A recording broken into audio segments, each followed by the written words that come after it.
hemos anunciado, está con nosotros el brillante analista, periodista y analista internacional Ignacio Montes de Oca. Ignacio, teníamos preparado los temas contigo de la situación en Ucrania, del viaje de Vladimir Putin a Beijing, pero la actualidad noticiosa se impone, se debate entre la vida y la muerte el primer ministro de Eslovaquia, Robert Fico, quien fue baleado 5 disparos a manos de Juraj Cintula, el hombre que atacó a este primer ministro.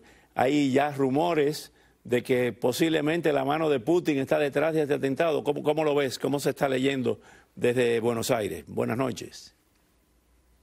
Buenas noches, siempre es un gusto. Sí, el principal asidero que tiene esta versión, aunque todavía no está confirmada, es que el atacante está vinculado a un grupo que hasta 2018 estuvo activo, que se llama Slovenský Branchi, que tiene un ideario paneslavista y que también, como todo grupo paramilitar, tenía un soporte que era el soporte de Rusia y cuyos integrantes se sabe que fueron entrenados militarmente por miembros de las fuerzas especiales rusas, las denominadas Spetsnaz.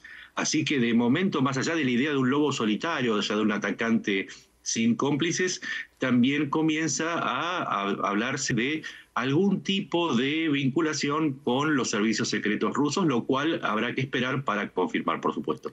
Ignacio, el presidente Volodymyr Zelensky pospuso su viaje al extranjero y ha enviado refuerzos sobre el avance de las fuerzas rusas en Kharkiv.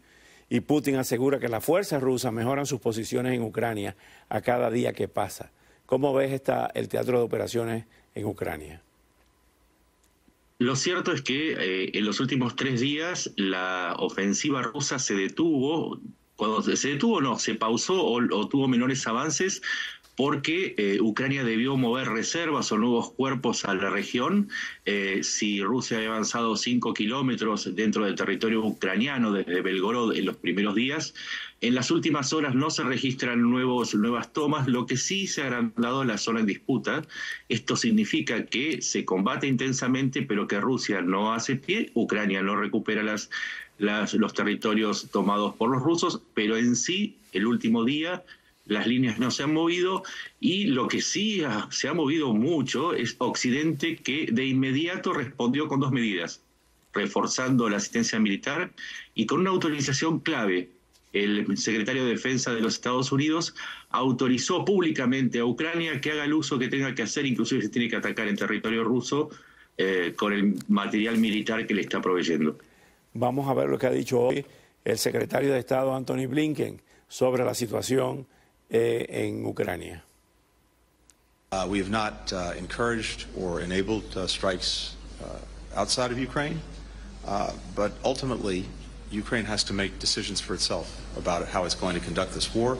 A war it's conducting in defense of its freedom, of its sovereignty, of its territorial integrity, and we will continue to back Ukraine with the equipment that it needs to succeed. Con estas últimas decisiones, tanto de Estados Unidos como de Francia y del Reino Unido, con relación a la guerra de Ucrania, ¿vamos a una confrontación, estamos más cerca de una confrontación entre la OTAN y Rusia? Lo cierto es que la doctrina militar rusa, la más nueva, la aprobada el año pasado por Putin, se toma como causa de guerra que el territorio ruso sea atacado por fuerzas enemigas. Estados Unidos hace caso omiso, al igual que Francia y el resto de la OTAN, a estas advertencias. Es otra línea roja que ha decidido pasar Occidente y que merece una reflexión. En algún punto, las medidas que tomaba Occidente y Ucrania a la fuerza, por los compromisos que tiene con los donantes de armas, fue no atacar en territorio ruso en atención a esta idea, pero a partir de la constante degradación de la capacidad rusa y que por ende no afectaría a un eventual ataque o una ampliación del ataque a Europa, se da una idea de por qué ahora Occidente le da este permiso a Ucrania a partir de una ofensiva rusa, a partir de un pequeño avance ruso, y claramente ya no le tiene tanto miedo a pasar las líneas rojas que va trazando Putin desde febrero de 2022. ¿Por qué hay una doble estrategia por parte de Estados Unidos y algunos países europeos con relación a Rusia y otra diferente con relación a Israel y a la Franja de Gaza?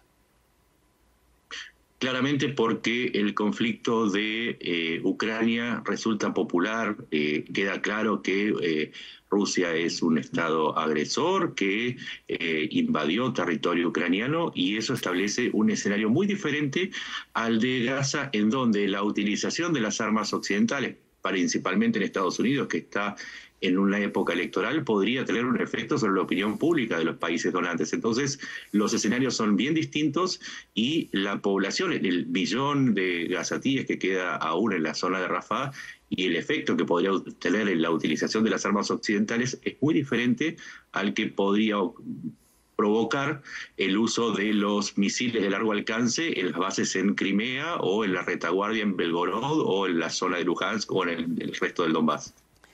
Y sigue el teatro de operaciones de la China, del Mar de China, cuando Japón y Estados Unidos han desarrollado un interceptor de armas hipersónicas en la zona. Esto es una escalada en la carrera militar, la carrera armamentista.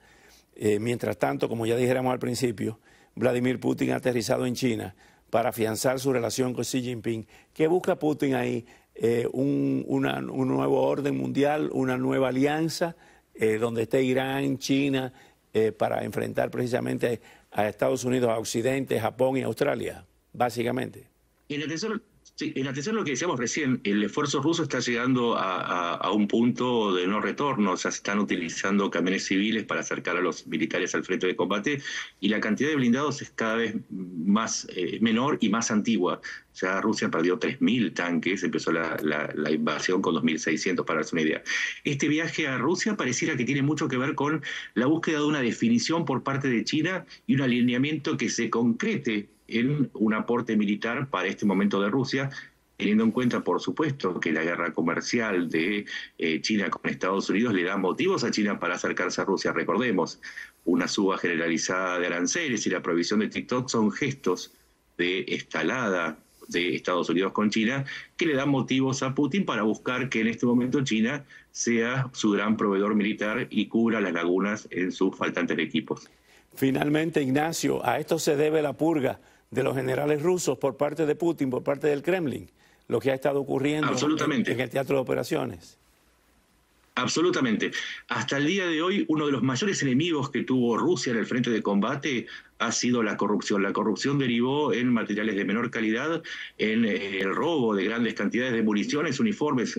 Cuando comenzó el invierno pasado, a Rusia le faltaban 1,5 millones de uniformes, para darse una idea. Entonces, esta purga, cambiar a Shoigu por un economista desconocido, tiene que ver con poner las cuentas en orden para que Rusia pueda seguir batallando y no darse por vencido ante la falta de materiales. Ignacio, como siempre, muy agradecido por tus valiosos minutos y hasta una próxima oportunidad. Gracias. Al regresar tendremos con nosotros a los analistas Lorenzo Coviella y Morín Porras para analizar temas como los debates presidenciales ya oficializados hoy por ambos candidatos. Pero antes los dejamos con la respuesta del congresista federal de Miami, Carlos Jiménez, a la decisión de la Casa Blanca de retirar a Cuba de su lista de países que no cooperan plenamente con la lucha antiterrorista. Congresista, ¿qué opinas de esta movida del presidente Biden? ¿Estás de acuerdo que se remueva a Cuba de esta lista de países que no cooperan con el antiterrorismo? Bueno, otra vez la administración de Biden está equivocada, está en contra de los intereses de los Estados Unidos y también en contra de los intereses de la libertad del pueblo cubano. Quitando a Cuba de la lista de los países que no cooperan con el antiterrorismo es un paso más que está haciendo esta administración para estar más cerca al régimen que está oprimiendo los derechos del pueblo cubano.